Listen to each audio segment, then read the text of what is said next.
What's up?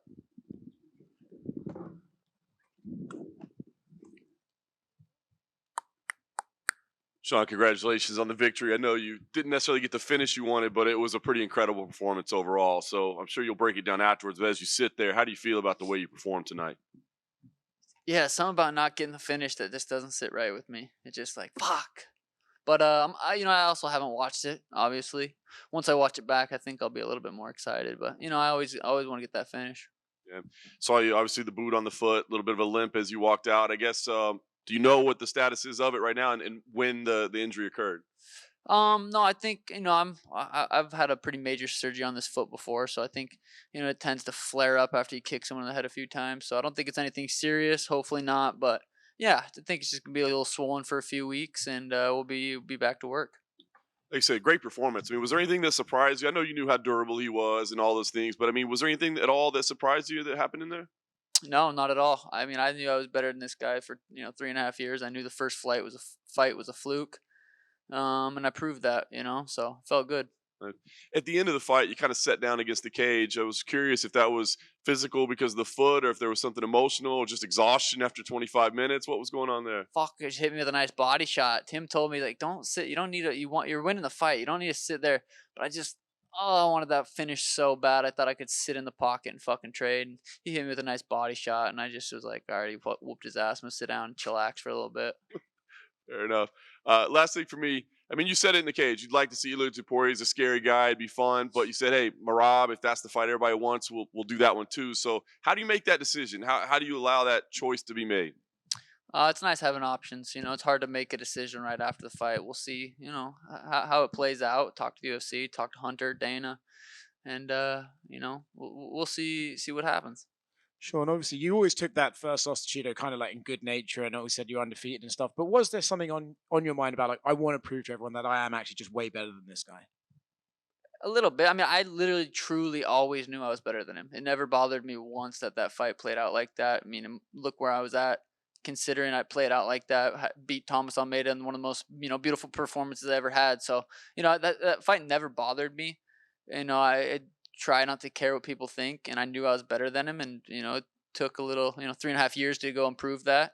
And I did. Obviously, you landed the two massive knees on him in the second, I think, and looked like you had him very badly hurt. But you also sort of knew that he's a very hard guy to put away. Did you see that I'm not necessarily going to be able to finish this guy right away? Yeah, he's hard to catch. He's hard to hit clean. So I didn't want to waste energy trying to put his lights out if I wasn't going to be able to. So I'm a vet. I'm a veteran. I've done this for a long time, and you know when to use your energy and when to save it. And I didn't feel like I could put his lights out right then and there. So it saved the energy. Are you kind of surprised he didn't just spam the calf kick over and over again? Not really. I think it's like leg kicks are dangerous, but they're also not just easy to fucking throw. You can't just throw them and just know you're gonna land them every time. They're if you get checked, it hurts. If you throw it and I step in with the right hand, you're off balance. So it's not as easy as just throwing a leg kick and you're gonna land it. Sean right here. At media day, you said we'll never be buds and this and that. But did you talk to Cheeto at all? I know I saw you guys like bump fists, but was there anything else said between you guys? No, nothing was said. Just a little handshake. I think he told Tim we'll never be friends or something, something like that. But it is what it is. I mean, I'd be jealous and hate me too. What did, what did you make of the just like the crowd and the scenes? That press conference Dana White said is one of the loudest he's ever seen. They were chanting, they were dueling USA and Ecuador chants during your fight. Yeah, it's incredible. It's so weird to be me right now. Like just being able to stand there and listen to that and perform for the people. If it wasn't for the fans, if it wasn't for the media to cover this sport, I wouldn't be in this position. So it's a really really cool. And I'm really grateful for you guys and the fans that watch. One more thing, to throw at you. This is one of the largest, if not the largest, non-McGregor gates for a UFC pay-per-view. So, what do you make of like another thing like that on your belt? Yeah, I think I'm creeping up there. I'm getting up there. At the end of the day, UFC doesn't need anyone. They're gonna find stars. They're gonna make put on crazy fights regardless. But I think I'm working my way up to one of the biggest names in the sport. One of your teammates, Kyler Phillips, he got a big win too. And we asked him like, would it be an issue? Would it be like Marab and Aljo, like with you guys not fighting? He says, we'll fight, we'll make money. Mario Bautista you threw in there too. So do you have to have that conversation with your teammates, or is it just like, we'll have to fight someday? I don't know. We'll go with the flow if it happens. I feel like I could move up to 45. I feel like I'm gonna get to a point to where I don't even need the belt. I'm bigger than the belt. I have the belt. I'm gonna fight. I'll be main event at fucking 140 at 142 and a half just for fucking fun. I can.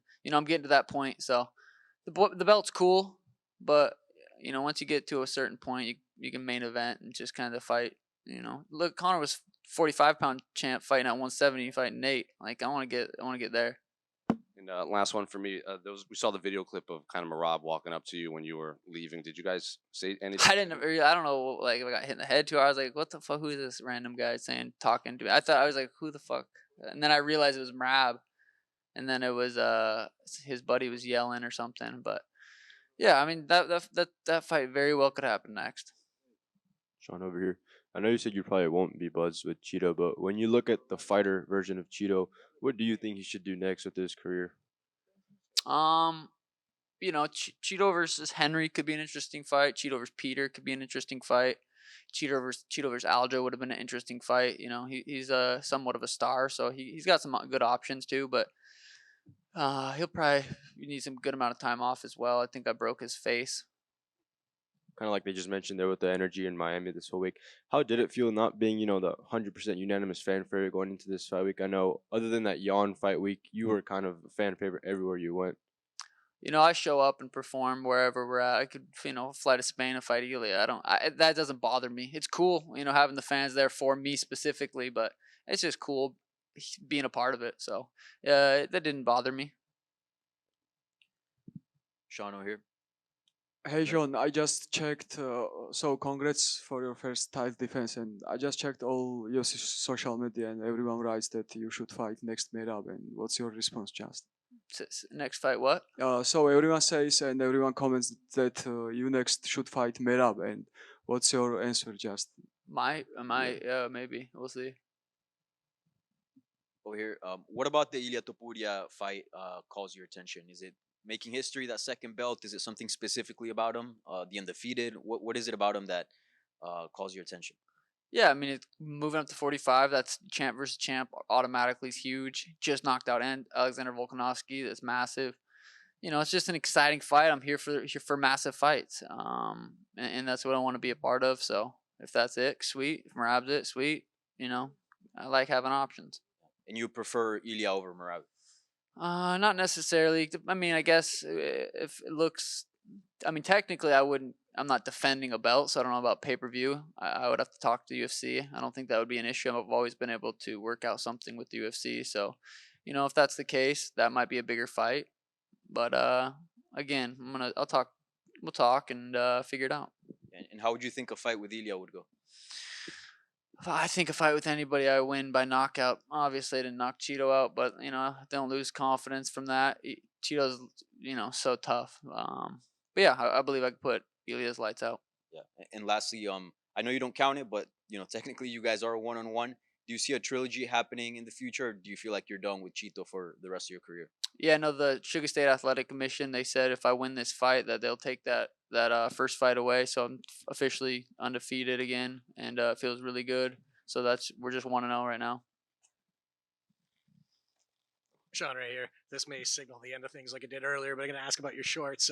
You've been known to change your hair a fair bit. Are the pink shorts here to stay, or could you change those up too? Yeah, I like this pink. I'm gonna rock it. So if UFC is gonna let me keep using the pink, I'm gonna keep rocking it. Okay, thanks. Hi, Sean. Do you think your problems with Cheeto end that today? Also, do you remember the day that you guys talk in a pool in Las Vegas? No, I don't. I've never really had a conversation with Cheeto other than, at the PI once, but yeah, I don't know. What about the problems you guys have before it is ended today? I've never not liked him. I just, he doesn't like me. He's jealous. I get it. It's whatever, but he doesn't like me for some reason. I don't have a problem with You will see one more fight with him in the future, maybe? Probably not. Okay, thank you. I mean, I think I had a 50-44 at one point, so yeah, probably not. All right, I'm going to the club. Peace.